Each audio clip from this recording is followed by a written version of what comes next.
Another year, another one of these. I know that we've all moved away from the like top 20 books of 2020, but when I was reviewing my list of all the things that I've read this year, by the way, hi, welcome to a sit down video. When I was making my list, I realized I could actually kind of do 23 if I put like individual books and series as some of those on the list. So no clickbait whatsoever. Here are my top 23 books I read in 2023. I'm gonna do a loosely ordered list from 23 to 1. These first few are probably just honorable mentions. I might have given them 3 to 4 stars, but still things that I thought about a lot this year. Coming in at number 23, one of the books that made it to this list is Iron Flame by Rebecca, what's her last name? Yarros. The thing that's weird about the Fourth Wing books that I read this year is they could both be on the favorites list and the least favorites list. Did I give book 1 2 stars and book 3 3 stars? Yeah. And honestly, they're not a new favorite of all time. Like, I don't own them. But the reason why it made this list is because I cannot stop thinking about it. Book 2 I think was better than book 1, but a lot of people that liked book 1 hated book 2, so I was the opposite. I guarantee people watching this already know what Fourth Wing is, but if you somehow missed out on the craze, Fourth Wing is a new fantasy series. The first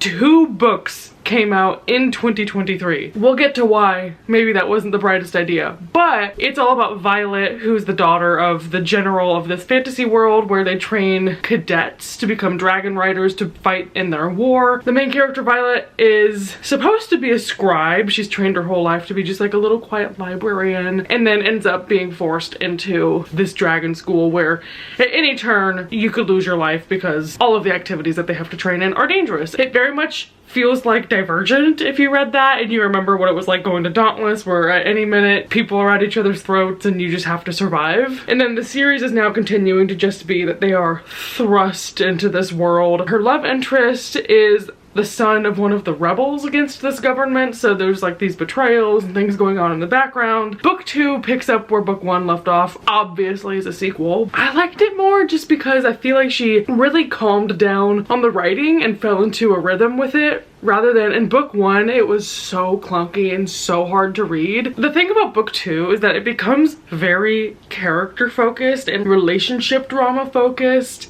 rather than plot focused, which there's still a lot of plot to get done that didn't really get done well. But I found that I'm so invested in these characters. At the end of book 1, I was crying over them. In this book, I was really invested in them. It's just characters that I can like see in my head and really stick with me, and they're really long books, so you sit there, you're with them for a while you read each one. So even though it was not my favorite writing style and the plot is not well developed, I can't not include it just because they're such an it couple right now, and I very much fell victim to getting caught up in the whirlwind of their stories. So will I read book 3 when it comes out? Absolutely. Not proud of it. Honestly, there is some good development there and there's so much potential, so if it's a like 8-book series, maybe by book 5 or 6 she'll have figured out how to write a good fantasy book, but I can't stop thinking about them. So that was honorable mention number 1. 22nd on the list, another honorable mention, is actually a novella, but the first of a couple of books I'll talk about by this author. It was The Basilisk of Star Manor by Catherine Moon, who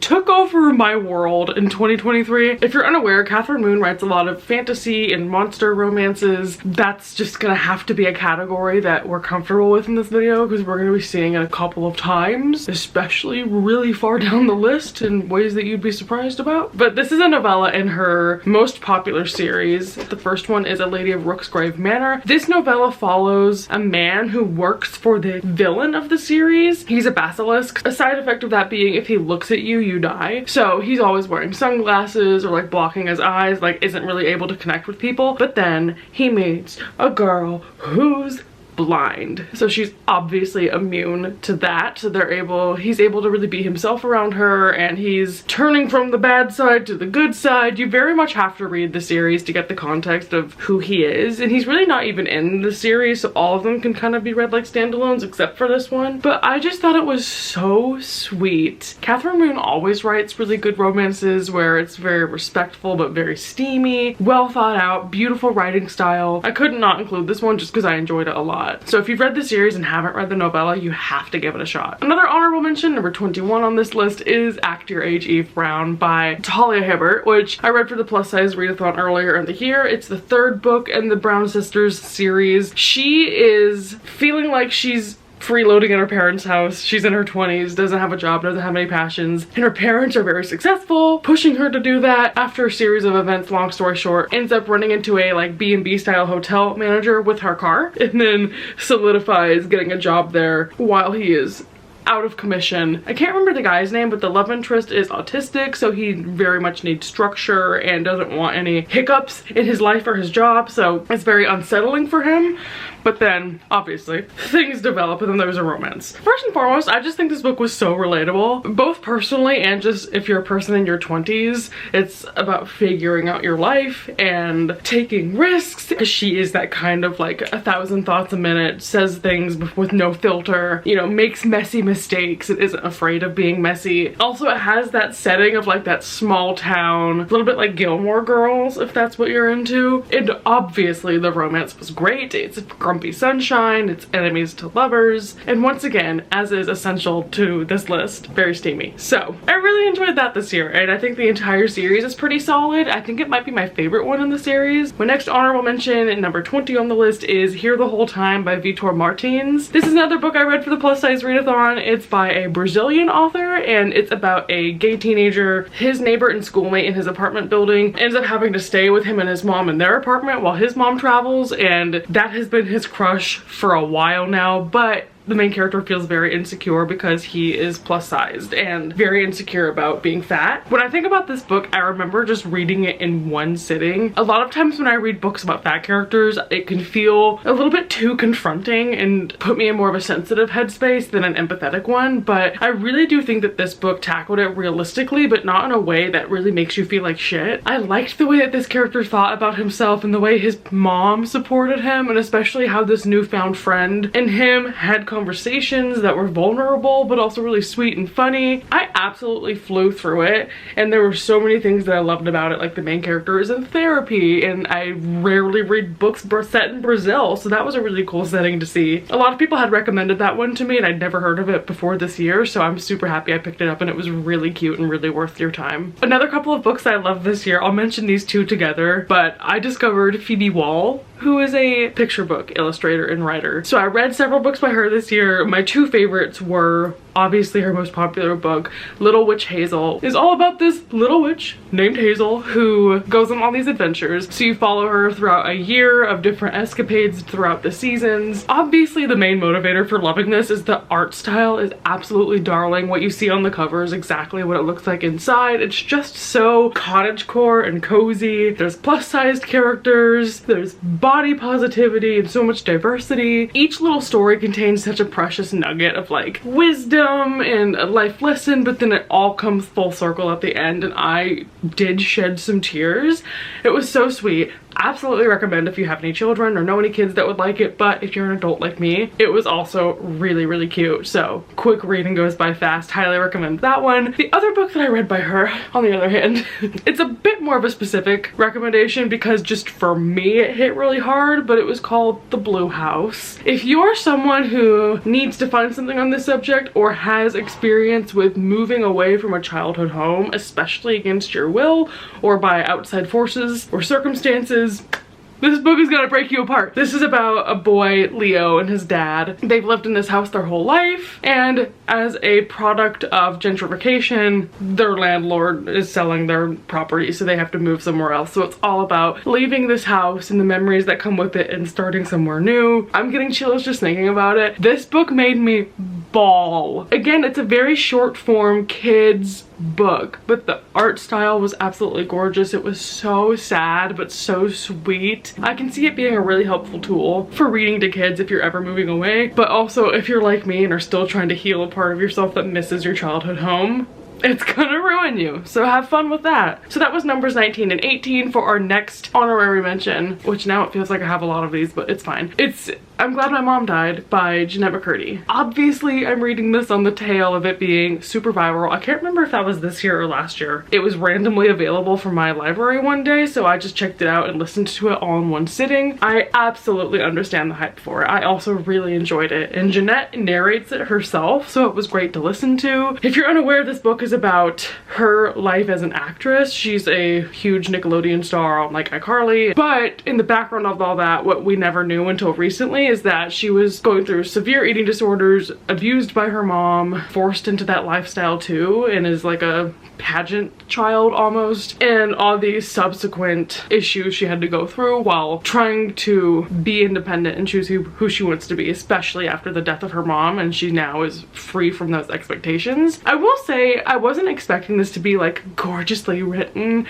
and it definitely, the selling point of it is not that its writing style is the best, but again, it's been months since I've listened to this, and every time I listen to audio it usually goes in one ear and out the other. However, I am still thinking about this book. I think it was a very important story to tell, and having grown up watching iCarly and getting this other lens into what was happening behind the scenes was very important, and honestly I just respect her so much for coming out about this and setting the record straight and saying some really candid things that I'm sure a lot of people can relate to. It was just really interesting to see what that was like for her and getting that raw and honest account of everything going on. So as far as memoirs go, I think it definitely deserves the hype, and if you are or have been a fan of her and want to check it out, it's something I would say you should go for, because I think it was really well done. This is honestly such an embarrassing transition from that book to the next one, but my final honorable mention is another Catherine Moon book. I read Bad Alpha this year, which I think is book 5, maybe 6 in the Sweetverse series. So yeah, hi, welcome to the omegaverse section of this favorites video. It is about our two main characters, I shit you not, Adam and Eve.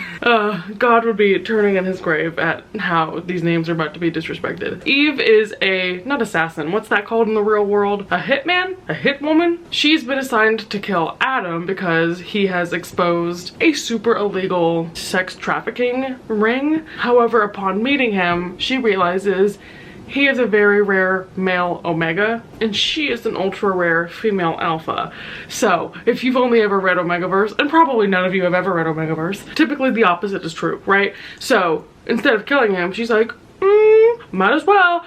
And they have like a one-night stand, but then she accidentally bonds him. She bites him in Omegaverse terms, and now she decides, well, can't kill you anymore. Now we gotta both be on the run. And the reason why this sticks out to me so much is because I do not read like action or thriller or mystery or anything like that. And even though this book is very heavily sexual and has that subplot of just porn, I was so gripped by the action scenes of this where they are escaping and plotting how to get away from these people and scheming on how to hide from them, and oh no, they're chasing us, and this is like, I have never been interested in that kind of thing. I guess all you had to throw into it was a little bit of porn. So I've been enjoying that series and expected to enjoy that book, but I was blown away by how addicting it was. I think I read, it's like a 500-page book that I read in like 1.5 sittings. The other books in that series are so good that I honestly don't recommend it as a standalone because I want you to read all the others, but if you were really only interested in that kind of plot, then sure, give it a try. But if it's your first book in the Omegaverse, good luck.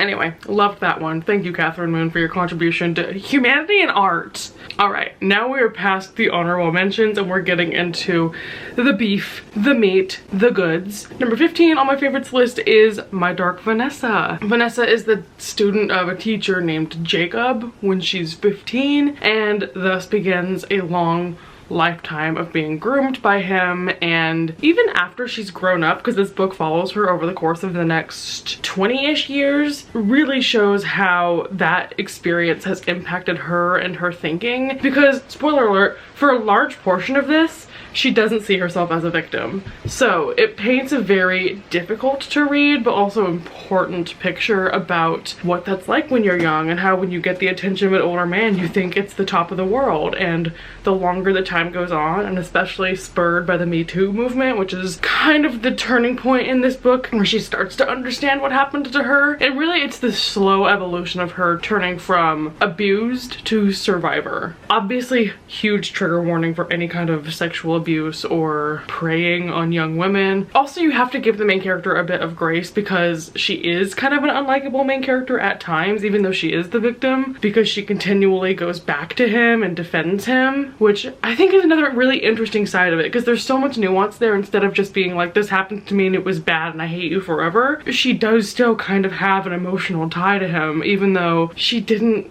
understand what was happening to her and she didn't like it. I don't know, I could go on about this forever, and I've probably just given you it all away right here with my praise of it, but I really enjoyed that. Again, it's a very hard read, but if you're interested in those kinds of discussions and you can stomach it, give that one a shot. I really liked it. Now we can finally turn to a book that I own, so this is the next book on my list. What number are we on? 14. This is Three Nights with a Scoundrel by Tessa Dare, which is the third book in this trilogy. I think it's called the Stud Club series, which is really embarrassing, but I mentioned these in my favorites video of last year. Honestly, One Dance with the Duke is one of my new favorite books of all time, so I put this book off specifically because I knew I would absolutely love it and I didn't want the series to end, and I was correct. It is about Lily and Julian. Lily is the sister of a man who has been murdered, and Julian was his best friend who is hunting down this murderer if it ends him. Julian is very rags to riches, does not come from a rich family, and Lily is very well off. So there's several tropes at play here, like the brother's best friend, rich versus poor. Also, Lily is deaf, and so it talks about how Julian navigates that and how she has to advocate for herself. Needless to say, I fucking devoured this.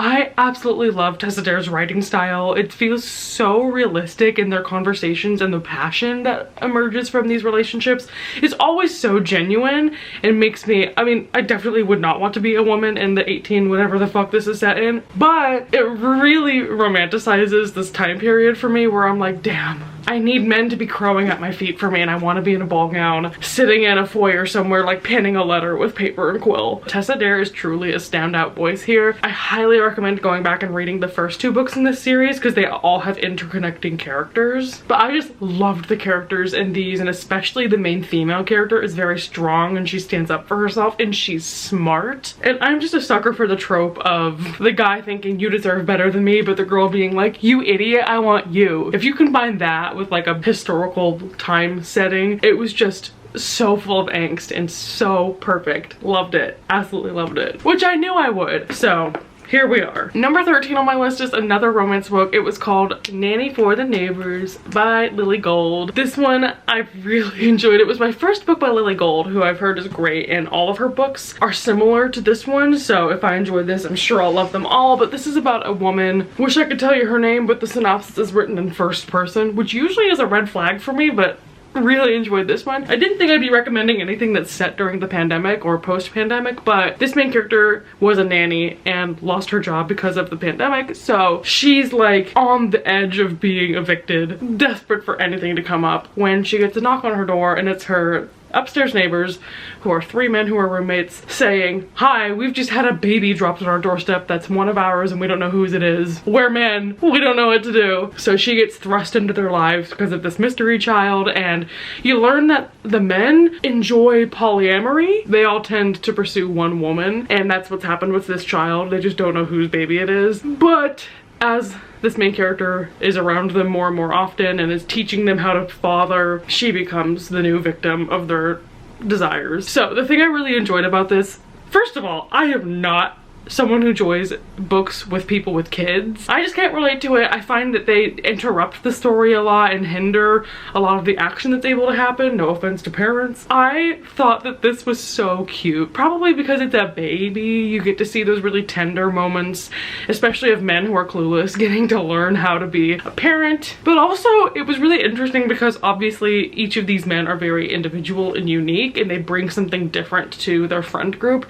These men are not romantic with each other, but they're all like best friends. But it's really interesting to see how each of their personalities and wants and desires reflect and play with the main characters. So each one of them brings something different that she either likes or needs, or they complete a part of each other in some way. So I just think they all fit together really perfectly, and I liked that I enjoyed all of them equally. This book was just so much fun and absolutely sweet. So if you liked any of those things that I just described, it is technically like reverse harem, but it's not overly smutty. Definitely give this one a shot. And once again, most of her books follow the same format of like 3 guys, 1 girl. So I will be reading more of Lily Gold's books next year. Alrighty, books number 12 and 11 on this list are 2 books in a series. I only own the second one, but they are Raph and Zinni. These are by Rebecca Weatherspoon, who is one of my favorite romance authors. She is so underrated. Book 1, Raph, is about Raph. I'm assuming it's pronounced Raph, maybe Rafe, Rafi. Please correct me. Damn, I didn't realize I'm putting 2 nanny books back to back. Maybe I do have a type, but this is about a male nanny who gets hired for our main character, Sloane. The female main character is a doctor, so she's busy. She's got twin daughters. She needs a guy to watch them, so he becomes a like live-in nanny turned little something special turned boyfriend. Again, the angst and the pining in this one, and the sensitivity and sweetness brought out by the presence of kids and just childcare in general, is so warm and genuine. I think this is also a really good book because it's on the heels of Sloane having a really nasty divorce. It's almost like a second chance romance, or her like learning how to love again. Rebecca's dialogue and humor is so funny. I laugh out loud reading her books. They are just so well written with really believable characters, really heartfelt but also funny, so literally draws out every emotion in me. My only complaint about the book is I wish it was longer, but that's okay because I then got the sequel for my birthday. So this is Zinni, who follows the main character with the same name. She has an aunt who was in the music industry and now lives in a small town who passes away. So she goes up to go and collect her aunt's things, but then finds out that her aunt has put a condition on her receiving her assets or whatever by saying, you can only have this if you marry this guy from this town because I think you two would really like each other, and she plays matchmaker from the grave. So from the get-go, with this death occurring, it was a very grief-focused book and really sad, so already was just dragging those emotions out of me. But then you quickly get to meet Mason, who is the guy from the town. He is like a plus-sized bisexual lumberjack kind of man and really involved in the town and very, very sensitive to her, and just the quintessential man written by a woman of everything you need. As you can see, I marked this with so many tabs. It is absolutely hilarious but so heartfelt. Amazing writing style once again. I have never not liked a Rebecca Weatherspoon book. Maybe ones that were written in like 2014, but this I think I liked even more than Rafe. It is so steamy but funny, amazing pacing throughout. You get to meet the other townspeople. You get to hear about Zenny's like hesitance with being with men and how she slowly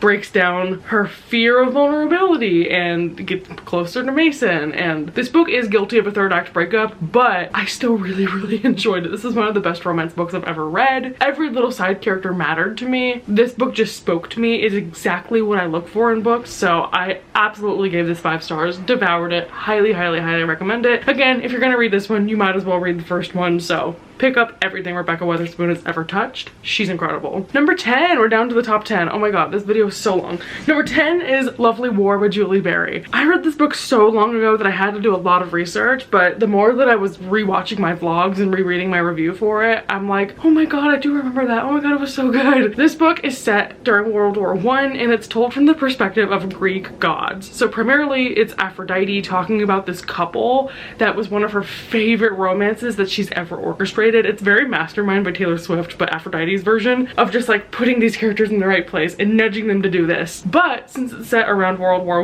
I, there's also obviously war elements. So other gods will jump in to tell the stories, like Ares talks about the war in the trenches, and Hades talks about death and what that was like. One of the other side plots in this book is that there's a black character from America who goes overseas to be a musician and then also a soldier. So Apollo, the god of multiple things, but also music, will also jump in to tell his story. And if you want a book where the characters are just so likable and at the end of the day it's hard but it's a feel-good story, I loved this book. The writing was so strong and the characters jumped off the page to the point where their dialogue felt so real. I was weeping for half of this book, it felt like, especially the last 100 pages. It had me on the edge of my seat because I couldn't guess whether it was going to be a happy ending or a sad ending. Absolutely was not disappointed and I devoured this book. The only thing, and typically I don't play both sides in my favorites video, I just tell you what I liked about them, even if I do have some small criticisms, but I will mention for this one, the only thing I didn't like is that because it has that perspective of a black man going off to war in obviously very racially tense times, there are uses of slurs and violence against people of color in this book, and it's not an Own Voices story, so caution if you are a black reader or just a reader of color who wouldn't prefer to pick up that kind of thing, or at least wants to be warned about it. So I will just mention that up front. Didn't love that that was included, even if it is historically accurate, because I don't know that she's the right person to tell that story with the language used, but everything else in it was just immaculate, so had to give this the respect that it's due. Number 9 on my favorite books of the year was That Summer Feeling by Bridget Morrissey. Another romance book. This is a female-female love story. It's about this main character named, and stick with me here, her name is Garland. She has just gone through a really rough breakup. She's been living with her sister for a year, feeling like a freeloader on her couch and not getting her life together. So when they are met with the opportunity to have a week at a summer camp, she pounces on it because she just wants to meet new friends and try new things and do like a reset. While she's at this camp, she is roommates with Stevie, which might be the ultimate lesbian name. They are instantly close. So much banter. It's just a feel-good camp story. I love anything set at a summer camp or that kind of vibes where it's like we're at the lake, we're outdoorsy, we're disconnected from technology, I think is another big component of it. I just started it and knew I was gonna love it. The main character is that type of person where she's just loud and friends with everyone and funny and energetic. I just saw a lot of myself in her, so selfishly I was like, this was the best book ever. This book is just so outright fun. Like, how could it not be? From the action in it to the conversations that she has with all the people that she meets at this camp, it was so funny. But then also her understanding the side of her that's starting to be attracted to women and getting closer to Stevie and wondering what that means for her. It's also a really good self-discovery novel, even for a woman in her 20s, and she might even be in her 30s. Again, I can't not love a book about a woman who reminds me of me. So, all right, number 8 on the list, and my last mention of Catherine Moon for the year. See you again next year. One of my favorite books of this year. I think this might even be the top 3. No, yeah. I don't want to talk about it, but I do. I read and loved Games with an Orc by Catherine Moon. You're gonna have to stick with me through this one, but let me tell you what it's about. This is about our main character named Sunny. She lives in a magical world where humans and monsters or creatures coexist. She has been the girlfriend of this guy for a while, but he's kind of a bum and not fun anymore. So when they break up, she's like, well, I've always dreamt of these sexual scenarios with an orc. So why don't I go to this agency? It's like a sex work agency where you fill out a form of whatever desires or kinks or creatures you thought about having interactions or scenes with, and then they match you with someone and they provide you a place to do it, and then you pay them, and it's just an agency where you get to meet up with someone and have sex with them. So she does that, and she gets dropped off at this cabin in the woods and has a weekend with an orc. It's so good, dude. I read this in one sitting and I was like losing my mind a little bit with how steamy it is, how the pacing of it is. The thing that astounds me about Catherine Moon is even when her books are just 100% porn, there's still a poeticness despite the subject matter. I cannot describe it, but then the other half of this book is the orc is like, this is just a sex work job, I can't be attached to her, but like, god damn. It's very much like a relationship that has a time limit on it, so they're trying to get everything they can out of it because they know it's just like a contracted thing, but both of them secretly feel like they want it to be more, but they can't voice that obviously for like boundaries and consent reasons. So I know it's absolutely ridiculous because he's an orc, but I just thought that the emotions in this and the character connections and the writing, I devoured it. Like I can't make this up. I think about this book daily. let's reiterate, daily. Catherine Moon has solidified herself as one of my favorite writers, so I will be accepting no constructive criticism and moving on to the next book on this list. Number 7 is a book that is currently under boycott from St. Martin's Press, so just in support of making sure there's some accountability in what's going on right now, I do not want to promote it. And if you want to learn more about the boycott or start to participate, I'll link a bunch of resources and explanations on what happened down below. Okay, smoky. Moving right along, I kind of cheated for these last couple ones because these are 5 books that are all in one series. 6 through 2 are the Red Queen series, which is a really big plot twist for me, and I think I've said this over and over, is I was not expecting to enjoy these at all. I started reading Red Queen for a vlog back in September because I wanted to read a bunch of the like 2010s era YA fantasy. I specifically remember Red Queen was getting such average reviews and people said that this was just a knockoff of the Hunger Games and felt like every other dystopian book that's ever been published. How dare you lie? And how dare you lie to my face? Red Queen is one of the best series I've ever read. My official ranking of the books is as follows. Broken Throne, which is the like novella bind up set after the events of the book. It's complicated. I just didn't like that it was like chunks of books, and honestly it didn't need to exist. If you just put like the last 200 pages of that book onto the end of the 4th book, it would have been a lot better. Then Red Queen, then Warstorm, which is the 4th book that I feel like cut off at a very awkward time. Then Glass Sword, which is the 2nd one, and my favorite one in the series is actually the 3rd one. But let me rewind and tell you what it's about. Red Queen is a dystopian book, but it's like a fantasy dystopian. When I tell you it is so similar to Shatter Me, I remember back when I was really obsessed with Shatter Me trying to find things that were similar to it. I saw this book all the time, but I was like, no. Silly goose juice, because I would have loved this. So it's set like 1,000 years in the future. Society has split into reds, who are like us, just normal humans with regular blood, but now there are also silvers who have silver blood and have gained abilities. Hi, Shatter Me. Mare Barrow is our main character who lives in the kingdom of Norda, which is ruled by the Kalor family. So there's also 2 princes in that kingdom that we follow because by a series of events, Mare ends up working for the kingdom, and then you discover she's a red, but she has powers. Huh? So the kingdom is trying to cover that up because there's a really big class divide between reds and silvers. Reds are seen as the serving class, and there's versus the silvers are all the nobles and the royals. The politics system in this book is so good. This book blew me off my feet. And this might just totally be personal preference, but the rest of the series was just everything to me. For books 2 and 3, and even 4, I gave them an automatic 5 stars because I genuinely had nothing bad to say about them except for book 4, but I enjoyed reading that book so much that I just had to give it 5 stars. I am someone who, it's very easy to pull the rug out from under me. I'm very gullible, so the plot twists in this book were absolutely mind-blowing. Book 1 had a pace that I've never experienced before, or at least in a long time, where I could not put it down. Anytime I wasn't reading that book, I was thinking about reading that book. It was so addicting and so fast-paced, and you get acclimated to the world really easily, and each book uncovers more of the world because the universe in it and the lore is so vast. There's even other kingdoms that aren't mentioned really in this series that there would have been so much more potential to unpack. Like, this could have been like a 6 or 8 book series with how intricate the world is. It just didn't go that deep into it, but I was absolutely hooked. I love the villain and the entire conflict around this villain, because it's not just like this person is bad, we have to take down the evil. It's this person is bad, we have to take it down. She starts working with a rebel group that are intent on doing that, so that just brings in a whole other side of politics. But the one thing I really appreciated about good versus evil in this book is that this villain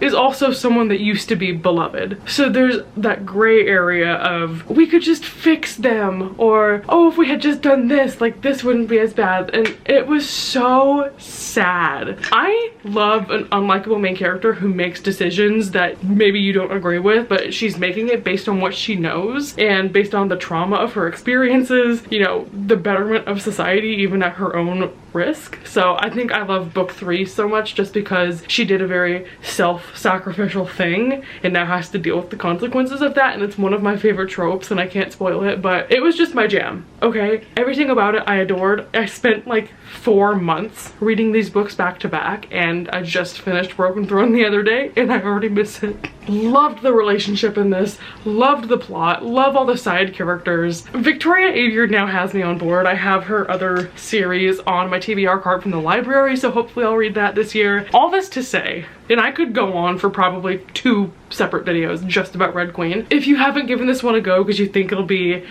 not worth your time or outdated or just another weak fantasy book, like a dime a dozen, they were written back in the 2010s. If you can get past book 1 or at least see a glimmer of, ooh, that's kind of interesting, I think I want to read on, I loved them. Okay, I loved them. Oh my god, okay, we have one left and I'm so tired of hearing myself talk, I might rush through this one, but one final #1 favorite book of the year, even though Red Queen kind of should take that spot because I spent so long on it and the series as a whole is so perfect to me. I do have one overall favorite just because I loved it. Like, I can't say enough good things about it, and it was another romance book. This one's called Forget Me Not by Julie Soto. This was the easiest instant 5 stars I've ever given to a book, and as far as romance goes, I had 0 complaints, 0 criticisms. This book is addicting. This book is incredible. I'm getting into it without even telling you what it's about. This book follows Emma, who is a wedding planner, and she has just branched off from this major company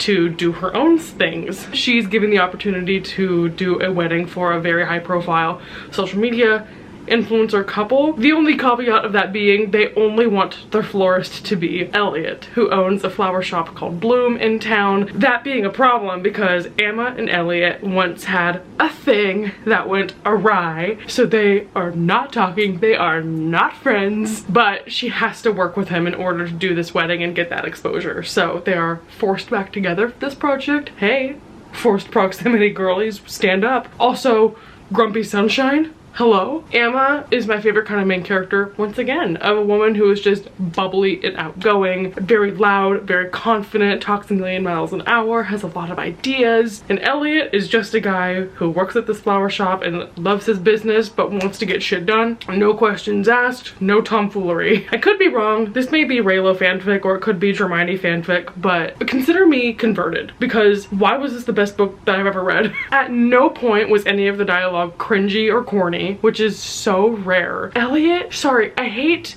to love a man, but I mean, I guess it's a man written by a woman, but he's just the kind of person who acts like he doesn't care, but he notices every little thing. One of my favorite scenes in the book is that Emma has a peanut allergy and she's like hasn't eaten all day, so someone gives her an energy bar and she's like, oh, delicious, and Elliot like launches across the room and is like, what are you doing? This has peanuts in it. So it's like, he doesn't care about you, but he does. And so there's also that side plot to unpack of like what happened back then and how did they reconcile that, which now that I'm talking about it, I really don't remember, and I'm like, ooh, I get to reread it and find out. I need to own this book so I can reread it and tab it and love it and cherish it and hug it and kiss it. But if you are very skeptical of romances and you are very picky the way that I am, highly recommend this book. I cannot hype it up enough. It's heartfelt, it's steamy, it made me laugh, it made me cry. I have receipts for this, but I was on page 5 the first time I read it when I told my best friends. I was like, this is my favorite book of the year. Write that down. And it was 5 stars.